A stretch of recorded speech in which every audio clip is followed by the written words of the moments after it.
I am a goblin. I love laughing in a scene. Oh my God. Every single time somebody new would come into the dungeon and I would hear through the door, they would say, "Get on your knees!" I'm like, girl, you can be just as terrifying and just as controlling using your inside voice. Maybe people are nice to me because they want to use my space. I have no idea. Yeah, I think the New York's kink scene is really supportive. Yeah, we're really nice to each other. Yeah. Because we're all friends, and we are, because we're all cut from the same cloth. Rich guy in New York was leaving New York, and he hired like every single dom. Yeah, there were like 15 of us. Yeah, like in the city, 100 panties, like used panties everywhere, in like a circle around him. Yeah, like he was trying to summon a coot, like that. Okay, rapid fire.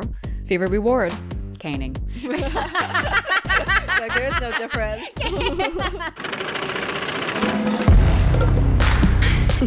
Welcome back to Uncensored, Tomie fans.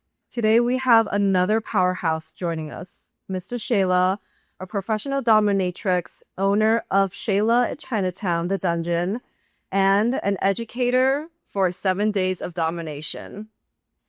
Shayla is a force, a sadist. If you want the unfiltered, not safe for work version of this episode, head over to my Patreon for the raw extended cuts. Mistress Shayla, welcome to Uncensored. Thanks for being here. You are, a feature of New York and the New York kink scene at this point. For people who are just meeting you, how did you get started in the kink scene? I was a stripper for 10 years. Uh-huh. And when I'd moved to New York, I was dancing in a club. And I love a weird job, right? If it sounds weird, if it sounds like creative problem solving and it has obnoxious hours, then I want to do it, right? And so I was in the strip club and a client at the bar was talking about dungeons. And I said, oh, I've seen a lot of Law and Order, right? They have to have these here in New York. And he said, I know somebody. I will introduce you. And from then on, you could not keep me out of the dungeons. I would love to know sort of like the origin story of your domination as a personality. Like, what was it about your upbringing or your personality? Did you always know that you had this in you? No, absolutely. It was developed over time. It as women, like we often are. I grew up in a deeply patriarchal culture, right? I grew up in the South. I grew up super religious, and so I was always taught. I wasn't necessarily taught to be like subservient to my husband, but I was very sexually repressed, and we were not allowed to talk about sex. I didn't even know the proper names for my genitals until much later on in my life.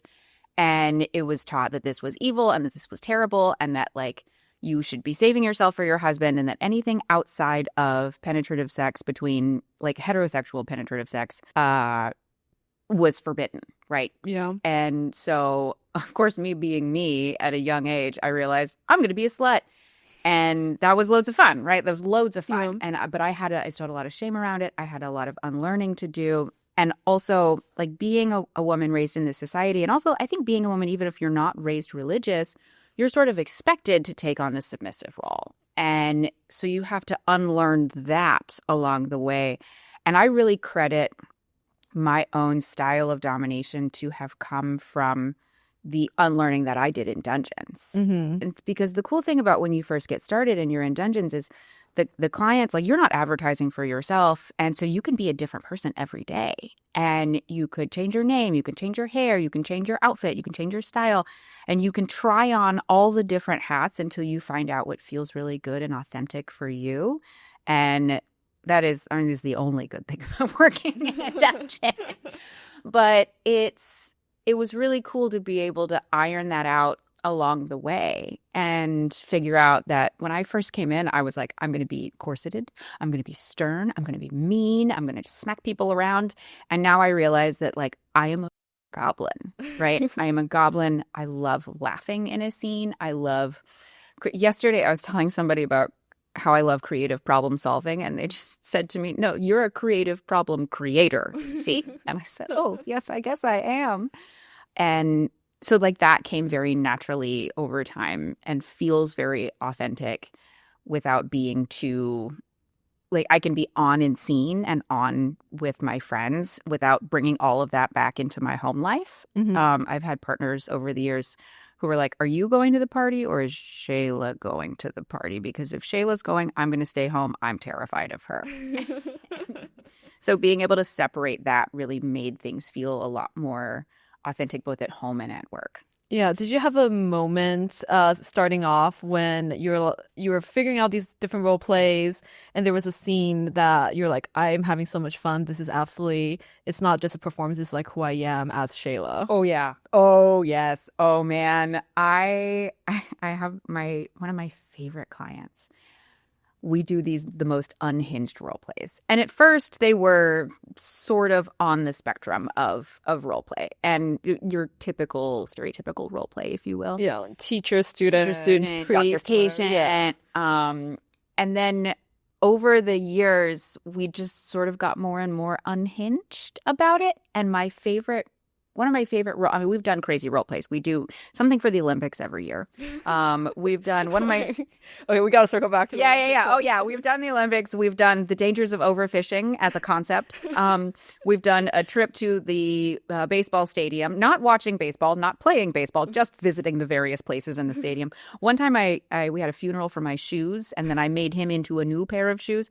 But my favorite role play that we've ever done was his birthday. And so I decided it was finally time for him to learn how babies were born. Uh-huh. And in that role play, I played the role of both of his parents, God and the stork, and as well as the doctor who delivered him. And it was a really bloody scene. I impregnated him and then stapled all of the downstairs together because when babies are sort of forming, they're all sort of vaguely genderless in the very beginning. And I was like, well, we're going to have a gender reveal party.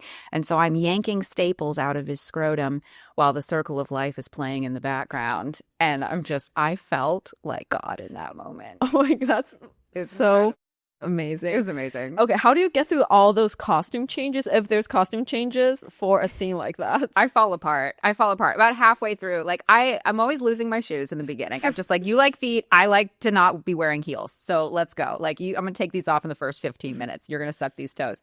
And then at some point I always lose a jacket or lose an accessory or put my hair up or take my hair down. I'm very physical in scene. There's a kind of an infamous chain wall in my dungeon that I like to use as a jungle gym. Mm-hmm. And so I need to be very, very comfortable. I'm losing a jacket. I'm losing a skirt.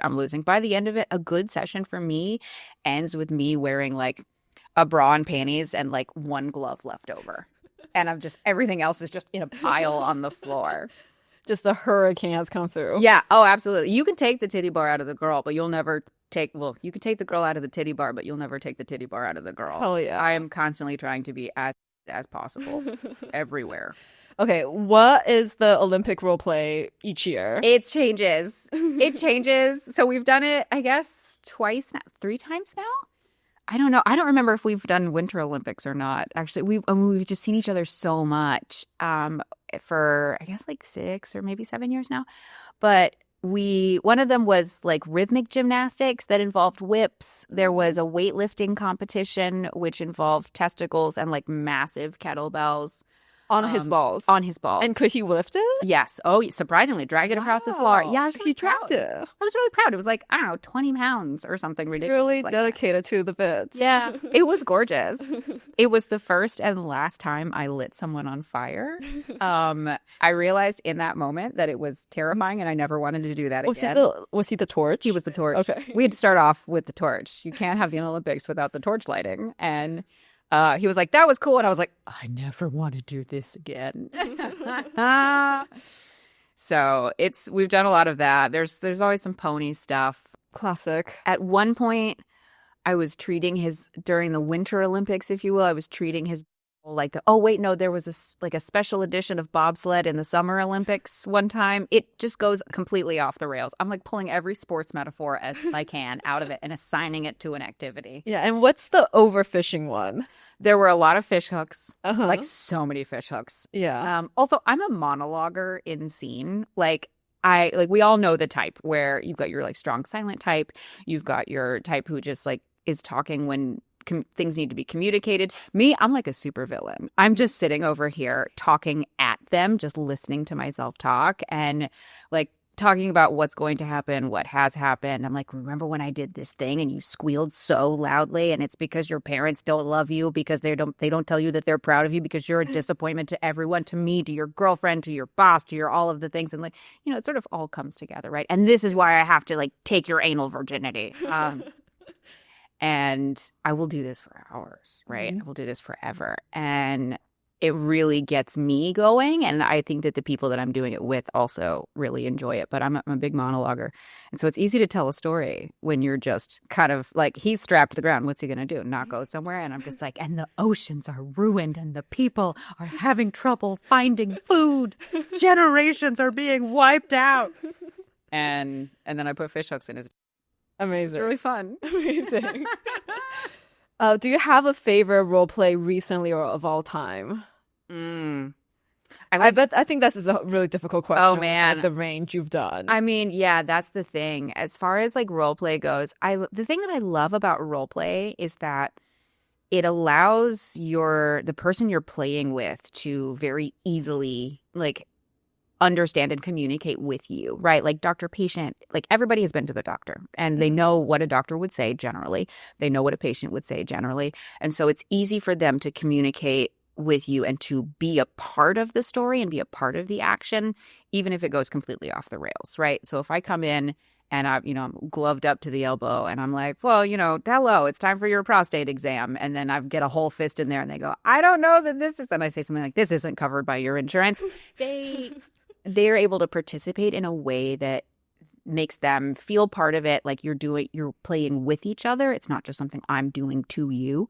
And in a way that doesn't quite hit the same if they're, tied up in a deep, dark dungeon and they're like, I don't really know what to say. Oh my God, I was playing with somebody in my personal life a couple of months ago who's not used to bottoming as much. And I was tying him up and I was teasing him and I had a big old handful and I said, whose is this? And he just looked at me and he was like, I don't know.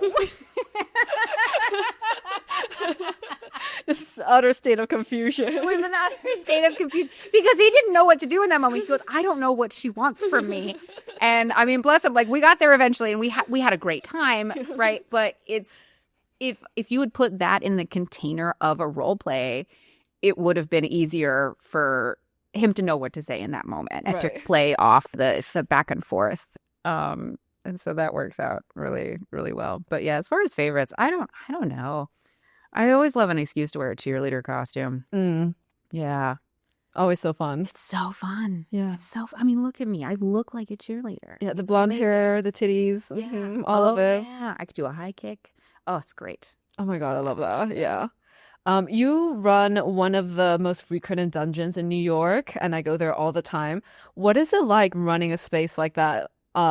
What's the day-to-day like? It's so much laundry. It's so much laundry. It is insane. I thought I wanted to be a dominatrix. It turns out all I wanted to do was laundry. It's the most. I always tell people when they are getting their own space or when they're trying to put things together, enthusiastically, yes, we need more kink spaces. Full stop. Like a friend had asked, like, is it okay that I'm using kind of a similar platform or that I'm really close to you? And I said, please, please, please open a space. Make it bigger. Like, do things. We cannot, for a city this size, we have so few dungeons. We need more. Also, I need for other people to commiserate with. Mine is a little bit different in that it's not like it's no longer a one room space. And so I'm constantly surrounded by community. People are just coming and going all day, which is my favorite part of this, right? Like the laundry is annoying. The things I find in the trash or stuck to the ceiling are wild. But the fact that I get to go to work every day and I don't know who I'm going to see generally. And people are coming and going and I get little updates on everybody's life. I get to hear the screams.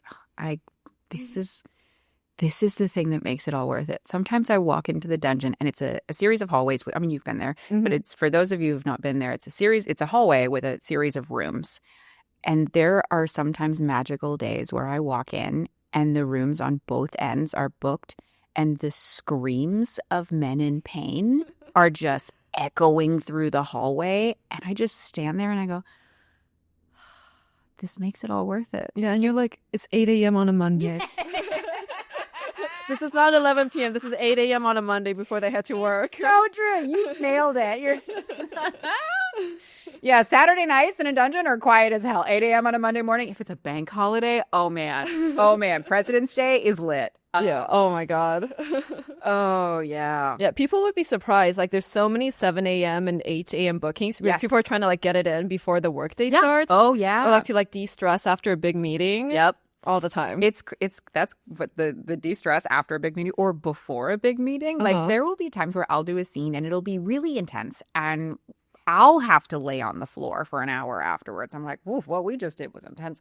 And they're like putting their shirt back on and they're like, I'm going to go to the office. I have a meeting. Go, you can go to work after this? Are you serious? Crazy. Like the way they recover. It's wild. Yeah. It's or wild. the like lunch hour, like quick. I need 1 hour. Yeah. Like lunch hour, really quick in and out. I was like, okay. How are you going to sit after this? You have another several hours of work, sir. Like what's going on? But you know what? Bless them. I appreciate that. That's amazing. It's dedication. Yeah. What have you found on what's like on the ceiling of a dungeon? Oh, God. I've never gotten anything up there before, and I'm curious. You're the only one. You're the only one, Tomie. I try to clean up very well after. I appreciate that. It is noticed, and I appreciate it. I find boot prints on the ceiling, but boot prints. Boot prints, and my ceilings are tall. Yeah. There was in the first space that I had opened back in 2020. It was I made the mistake of all of the walls were white, and so I would find boot prints. The one person that I knew was making the boot prints, they would be in like levels, right? They'd be on the wall where I'm like, oh, you were on the table and you were doing something, and so your feet were against the wall. I get it. And then they would be like significantly higher up, and my only thought was handstand ? And then I would find them so much like on the ceiling and so much taller than she actually is. And like, are you throwing them? Like, what are you doing with these boots? And so eventually there came a magic eraser with her name on it. And that solved the problem entirely.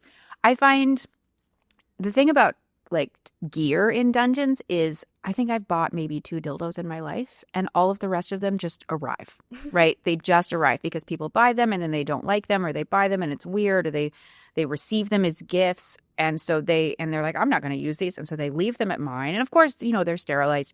But I think at this point they're like reproducing asexually, which is like crazy given their day job. You just find gear in the dungeon. I go, oh, this is new. I wonder who this belongs to. And I'll just leave it there. And if its rightful owner comes back and finds it and takes it home, then we've enjoyed the time that we spent together. But I find weird shit in there all the time. Well, the weirdest thing, I think, was a mocha pot. Wait, what is that? So you know those little stovetop espresso makers? Yeah. Kind of hourglassy. They got a spout and a little handle. And it was a very small one. And it was just sitting on the counter in one of the dungeon rooms. And I just remember walking in and my brain short-circuiting because like, why is this in here? And my first thought was, I don't have a stove. You can't make espresso in here because I don't have a stove with this thing. It has to go on a stove.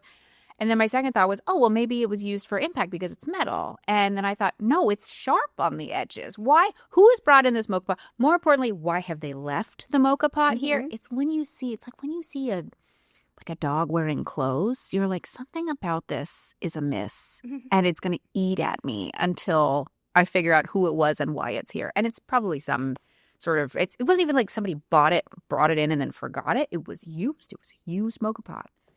Fascinating. If you were the one who left the mocha pot. Yes, come get your mocha pot. Yeah. Also, tell me why you brought it. Did you ever find out what the session was to get the boots on the ceiling consistently? Yes. Oh, yeah. Are they suspending them upside down? No. She's just nuts. And I appreciate and value her nutsness. She's a good friend, and I probably should stop telling this story because she has done an incredible job, and there have been no blueprints since. But it is hilarious to me. I just remember walking in and going, "Girl." Yeah, but what caused it to be up there? Same thing I do, except she was wearing shoes. I'm not and jumping off. Jumping off. Yeah, we're just overgrown children, just playing on playground. Yeah, you've like had so many fun, wild experiences in New York. What is probably like it's always so hard for me to conceptualize like what is crazy anymore because everything feels crazy. But like, what is like the most fun or like the craziest session that like you've had in not even in a dungeon, like in the state of New York? Okay, all right, in the state of New York. one of my favorite scenes is, so I don't know that I consider myself like particularly into one or another kind of kink so much as like a reaction junkie. I really get off on seeing other people do something, right? Or react to something, or sort of flinch, or come or cry or whatever. That I feel like I'm playing God. I'm like, I made you do that. So one of the most memorable scenes for me, I think, was a scene that we had done outside of the dungeon. We were it was just supposed to be dinner and a show, right? We were going to go see a musical and we were going to go to dinner afterwards. And I knew that he was really easy to embarrass. And he makes the most delicious noises and looks so cute when he's scared. So I had bought a vibrating cock ring, and when we got to the theater, I said, "Go in the bathroom, put this on, come back." And the problem was, once the show started, I turned on the remote, but it was a malfunctioning vibrating cock ring, and so it would go off sometimes when I hadn't pressed the button. I would look at him, I would press the button, and he would he would just sort of flinch and like wait for something to happen. And it wouldn't happen until 30 seconds later. And I mean, I watched the show. I had a great time. I don't think he saw a bit of it. I think he was just sitting there in just anxiety. And then afterwards, we were going to go to dinner. I said, I want to have a steak. And they're like, I don't know if you knew this, but strip clubs have incredible food, right? Yes. Yeah. Yeah. Oh, yeah. I do always get food in a strip club. Yeah. It's amazing. It's so tasty. And it's normally really cheap. Like when I used to work in Midtown, I would go to the Titty Bar for lunch all the time because they had like a 3-course, like $12 lunch. And I said, this slaps, let's go. But so I took him to the strip club and he had no idea we were going to the strip club. He had no idea. We walked in and his face just went, ugh.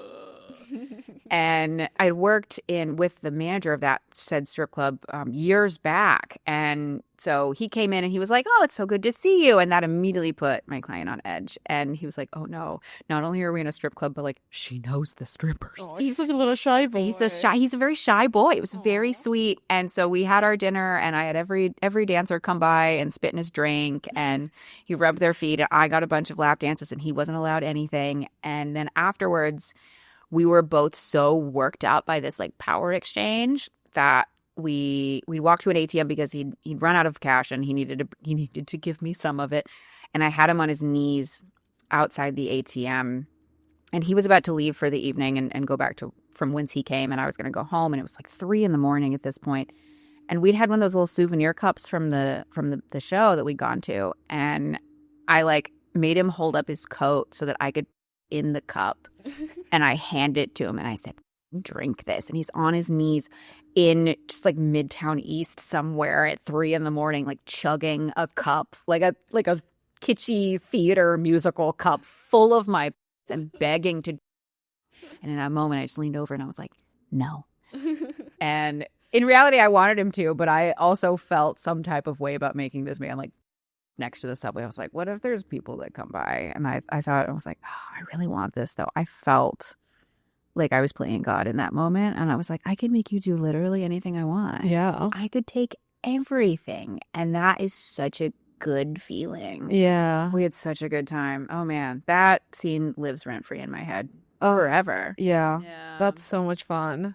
I always love a little like dinner and a show too, you know, really gets you in the mood of like being pampered to like dominate them. Yeah, I'm being taken care of, which is like all of my favorite. I'm such a sucker for a musical. And so I love being taken out to see shows.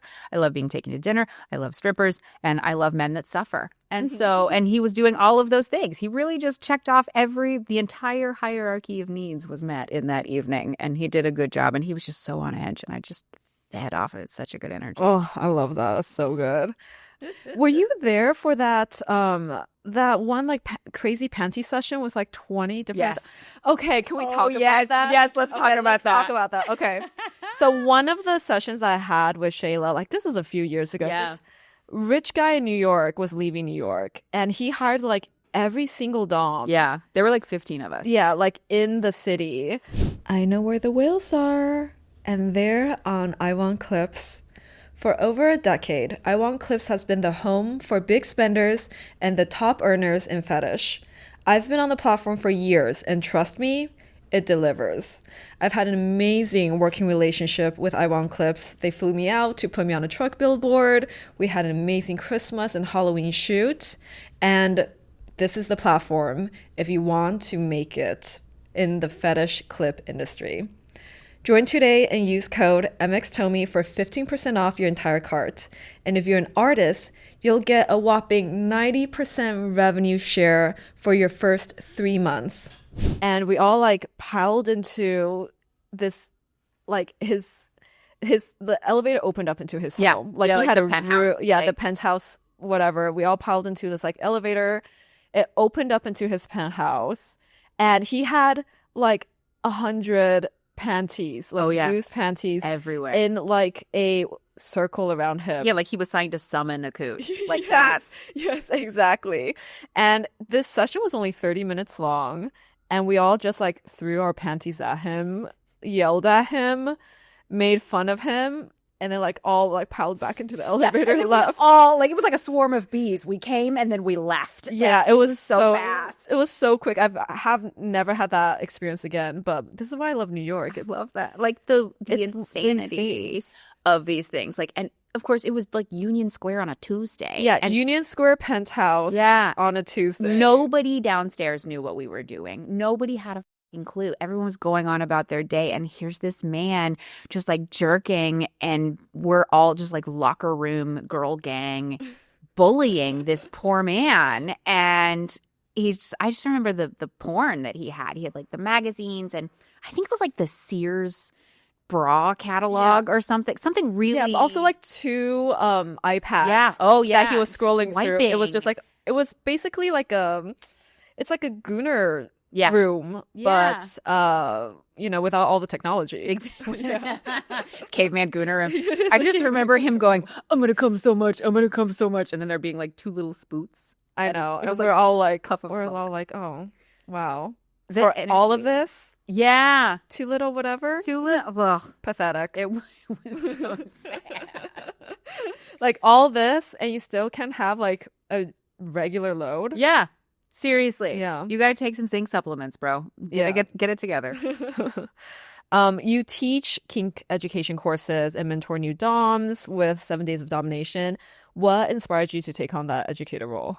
So I mean, I just love hearing myself talk. Honestly, I found that like mentoring and like teaching came pretty naturally to me from like a younger age. When I was in high school, I put an ad on, much to my parents' chagrin, I put an ad on Craigslist saying, I will give you sewing lessons for $15 an hour.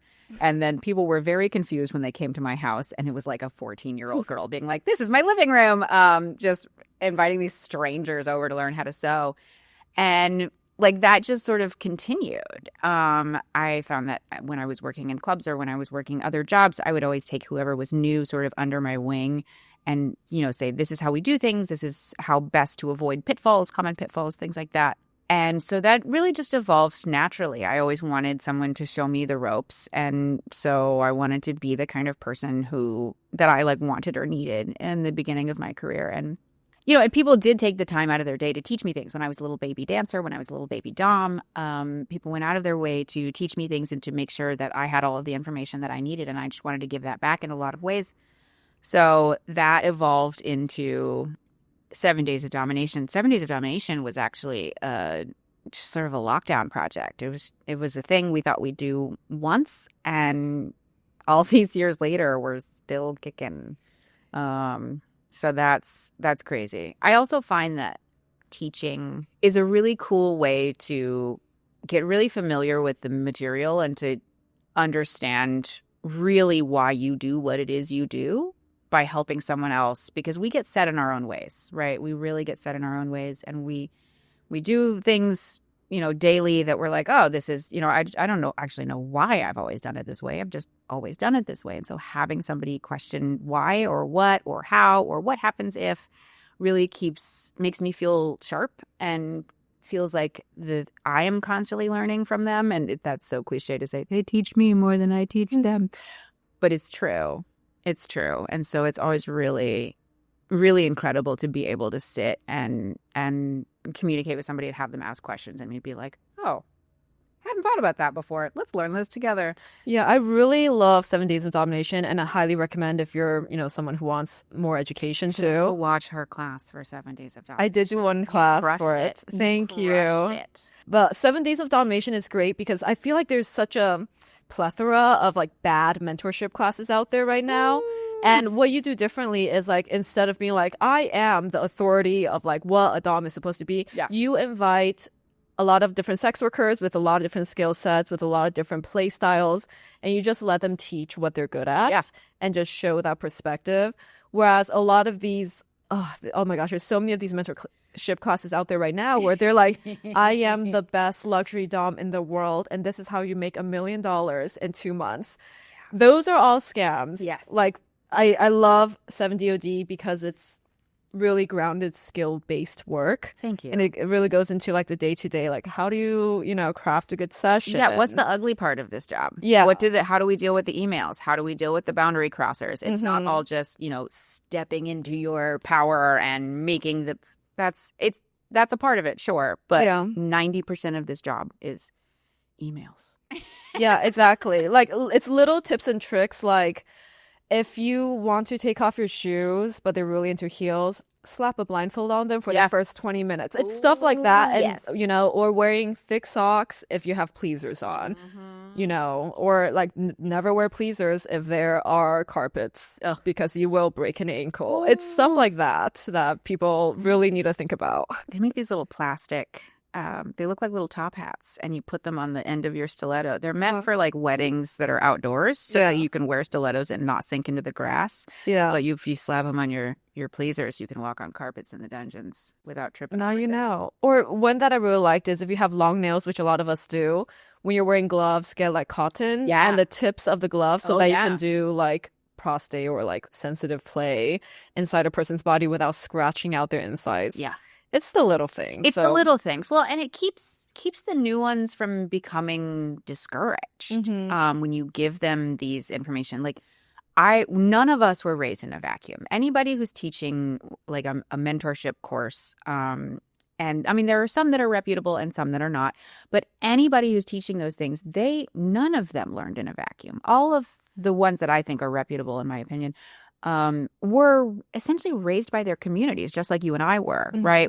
Everything that we learned came from the workers who came before us, and we have to communicate with each other, and we have to share the things that we know with each other to keep people out of bad situations. Yeah. And because, I mean, I don't know about you, but like I've been a sex worker for 18 years now, and the amount of times that I could have not been in either like the spectrum from like mildly uncomfortable to, oh shit, this is dangerous.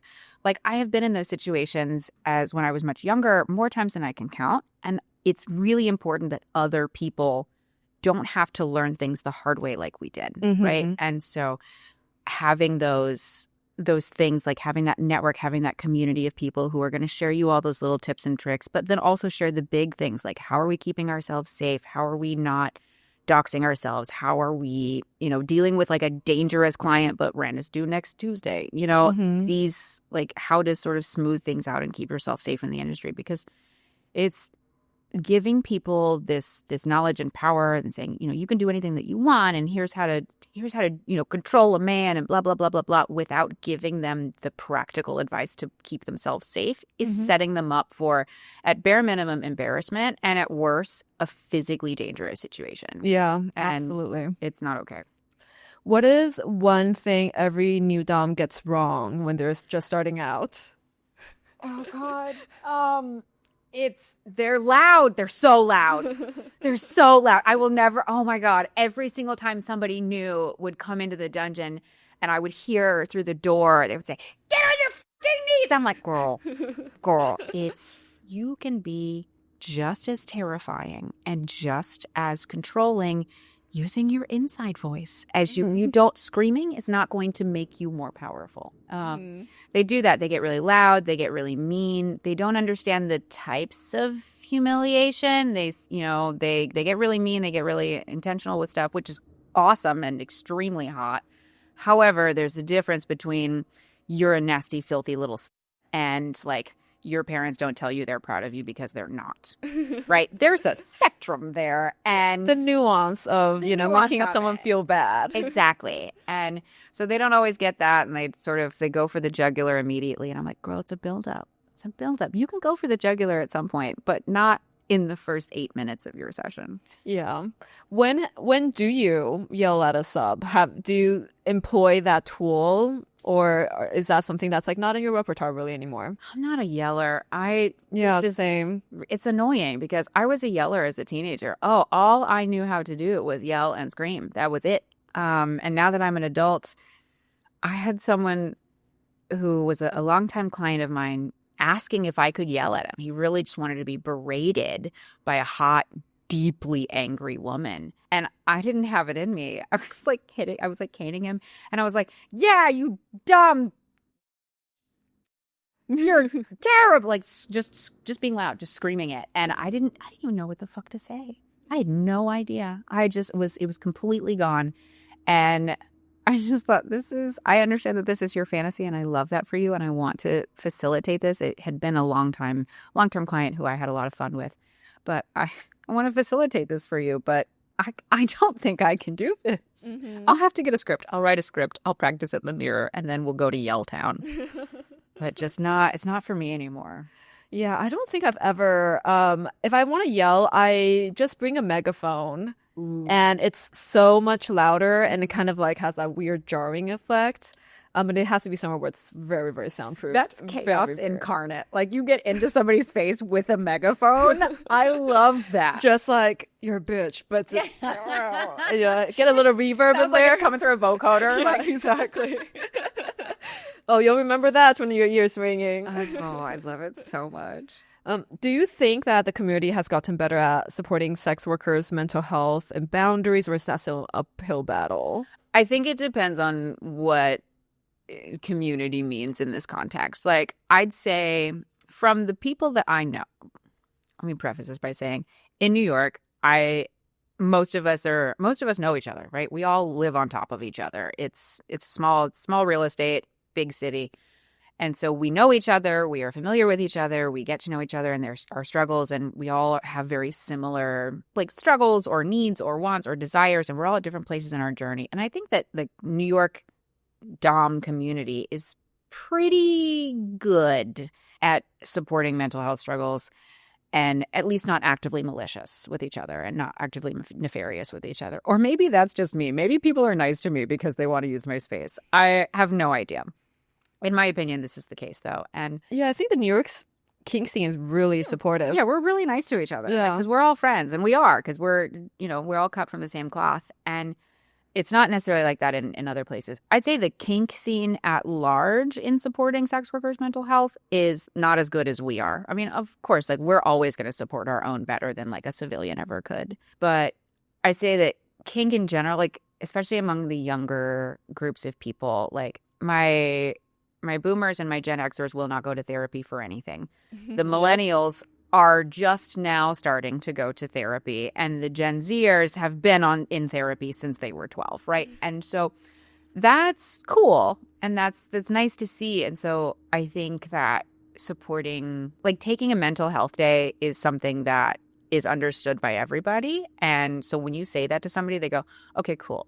Like, and they get it, they understand it, and even if they don't know what to do about it, they at least can extend like, I hear you, I see you, I'll be over here if you need me, which is cool. I think that the world at large doesn't understand the specific mental health struggles that a lot of sex workers go through. But what do they understand about our industry? They have no idea.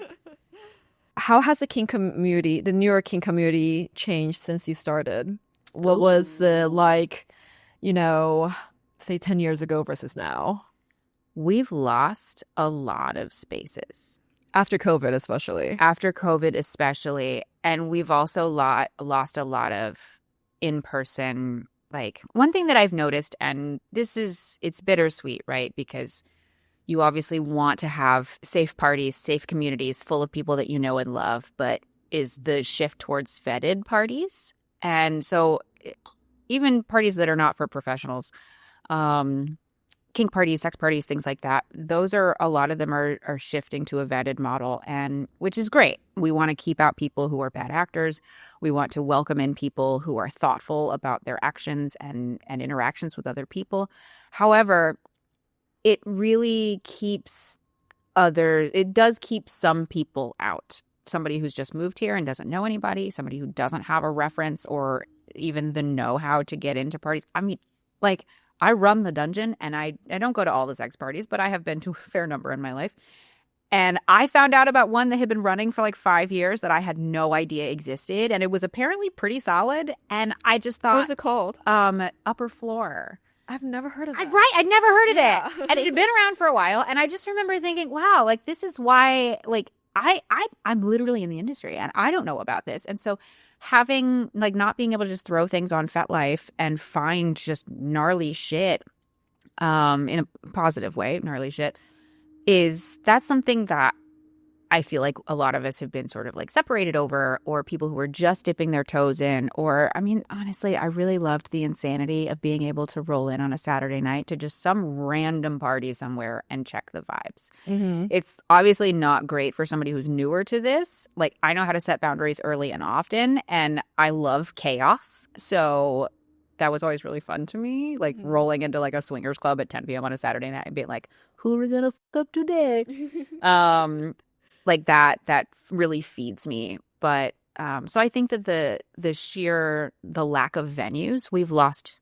I cannot overstate this. We've lost so many. We lost Parthenon, run by the absolutely incredible and incomparable Ariana Chevalier. We lost there were a couple like smaller ones in Midtown. People have moved. People's personal studios have moved into the outer boroughs. There's one big name dungeon that is for sale and unsure if it's going to remain a dungeon or not. But Space's Goddess Loft closed. Spaces closed and are not being replaced at the rate that they're not being opened at the same rate as they closed. Mm-hmm. They are moving to the outer boroughs, which is fine, but it makes it hard if you like live in Washington Heights to get to schlep all the way out to Ridgewood, for example. Yeah, I was just thinking about the beautiful Ridgewood dungeon. Yeah, oh god, it's so gorgeous. It's so beautiful. Yeah, it's designed by like this. I think their job is like interior design. Yeah, literally. The side is so well done. Furniture, like designs and builds furniture and lighting, and her taste is impeccable. Yeah, I still have to check it out, but I'm excited to check it out. It's so luxe. It's so luxe. Speaking of venues, though, I recently went to this crazy femdom wrestling event. Ooh. And I've never been to this venue before, and I remember going in, and I was like, "Where's the door?"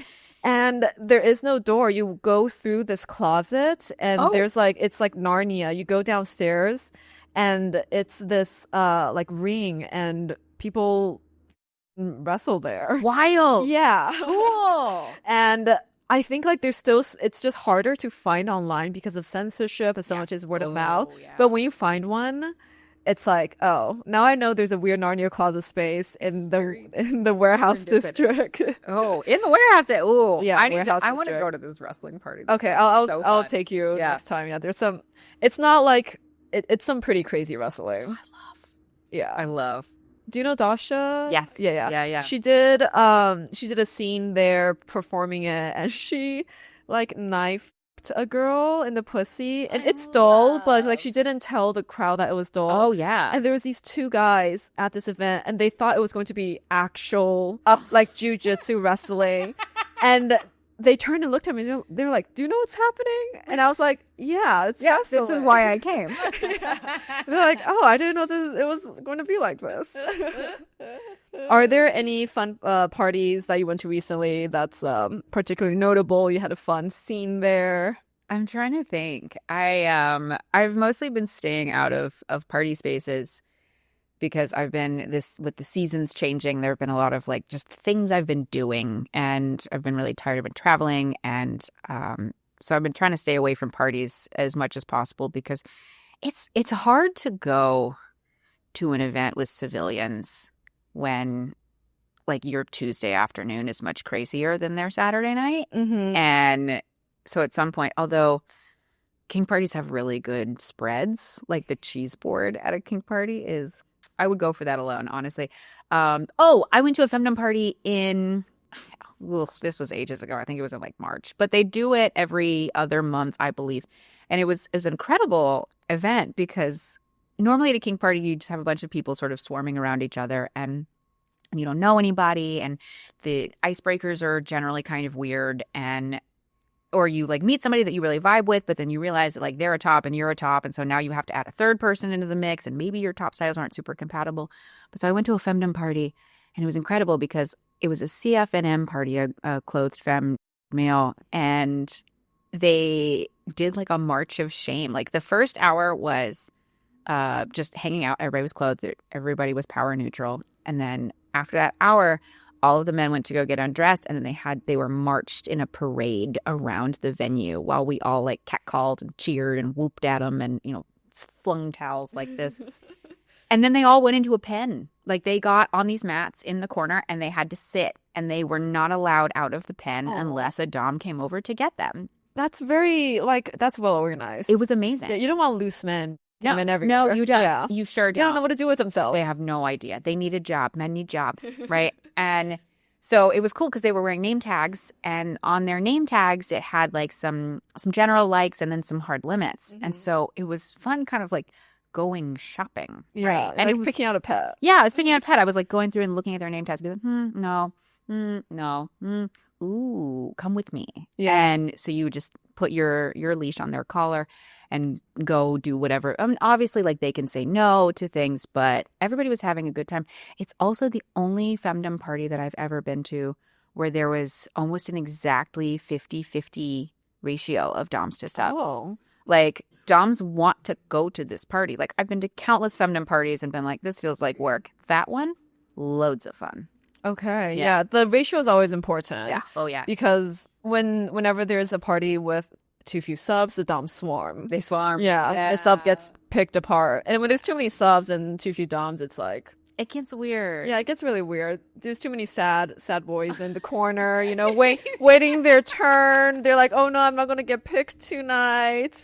It's like when you're on the baseball field wanting to get picked for like, you know. You're standing there like. Yeah, for tag or whatever. My turn. Oh man. Or they like drool and stare really intently. And like I can feel their eyes boring a hole in the back of my head. And I'm like, can you not? I'm busy here. I'm having a good time. Go be weird somewhere else. Yeah. Who did you pick for that night? There were a couple. It was great because it's also like a cheese board of subs. And so you could go and you could play with somebody and then return them to the pen. You know, like I got my feet rubbed by somebody. I caned somebody. I pegged somebody. I, you know, feminized somebody else. And I was able to really sort of sample everything, right? Mm-hmm. And there was no sort of like meeting somebody, figuring out if they're a bottom or not, figuring out what their hard limits are, figuring out what they like. I was able to go through and look at the name tag and say, oh, if you like these 3 things, then you probably also like this. Yeah. And he was like, yes, I actually really do like this. There wasn't enough room on the name tag. And so we were able to just go from 0 to playtime with both of us feeling really comfortable and confident about what was going to happen. Yeah. I peed on somebody. It was, oh my God, it was there. And that's another thing. Like doms love, I mean, you know this because you do this all the time. Like, we love playing in groups. Mm-hmm. And so every time I would, like, cross the floor to go do whatever it was, somebody would grab me and say, hey, do you want to – I'm organizing a piss bang for my submissive, like, in 5 minutes. Do you want to meet me in the bathroom? Yeah. So there were, like, 12 of us that all peed on this man for his first time. Or – they're standing there with a St. Andrew's cross, like, and they've just got a big toy bag saying, you know, pick one, like trick or treat, pick one, and then give them a good whack. We're testing out all the implements. Oh, hello. So that sort of chaos and camaraderie felt really, really like wholesome, but also so fun. Yeah. Okay, rapid fire. Leather or latex? Leather. Why? Because latex is a pain to get into and out of. Yeah, it looks so good, but it's awful. Plus, leather smells so much better, in my opinion. Yeah. And I do like, this is not going to be fun for the vegans, but I do like wearing something dead on me. I do. Unfortunately. Something died for this. Yeah. I look so good in it. Yeah, exactly. That's how I feel. A safe word you'll never forget. Oh, pamplemousse. Pamplemousse, that's so good. What's the first thing you notice in a sub? Yearning. I love yearning. I can smell it from a mile away. It's beautiful. Yeah, it's delicious. Favorite punishment? Ooh, all of my favorites are pain sluts, so anything I do to them is not going to be punishment. Ignoring people is probably my go-to punishment. Yeah. If they've actually misbehaved, I'll be like, "You're in timeout. Go away." But as far as like punishment, it's always going to be a cane. I Yeah. love caning. That's the job. Favorite reward? Caning. Like, there's no difference. Caning or a golden shower. I love a golden shower. Oh, so good. Yeah. One thing a sub should never say to you. Ooh. I mean, sometimes they like we have such different dynamics with all of them. I think the only thing that they should never say is, I forgot the macaroni and cheese that you requested. Yeah. Yeah. Or I forgot your coffee. Or I forgot something you've asked me to bring. I'm just like, I demand treats. I deserve treats. Yeah, remember to bring macaroni and cheese. Macaroni and cheese, iced coffee. Shayla session. Yes. Take it. Yes. Preferred mood lighting. Ooh. It changes over the years. I used to love like a really dark, moody room. But as I've gotten older, I realized that I need light to see some of the things that I'm doing. But also back when I was a stripper, you could request your stage lighting in some places and people would always go for like red or blue. You know, it hides flaws, it hides imperfections. I would go up there and I would say, can I have bright white strobe lights? I need for everyone to see how fucking good I look. And now I feel like that. Like my favorite room in my dungeon has bright, bright, bright natural light. And I'd throw the curtains open and I'm just like, behold. So white. Okay, I love that. Morning domination or late night control? Morning. Hard, like I'm a sleepy lady. Anything after 8 p.m. and I'm ruined. I love like a 7, 8, 9 a.m. Yeah. Best way to start the day. Last rapid fire. What is a red flag in a client that everyone should watch out for? Ugh, neediness. That manifests in different ways. There's sexy neediness and then there's bad neediness.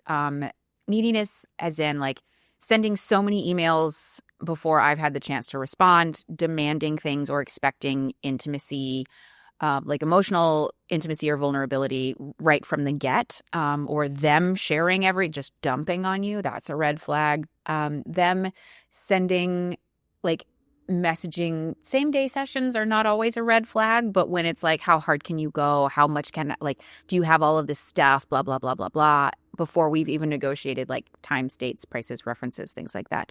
That's a red flag. Anybody promising you the world before you even met them? Huge red flag.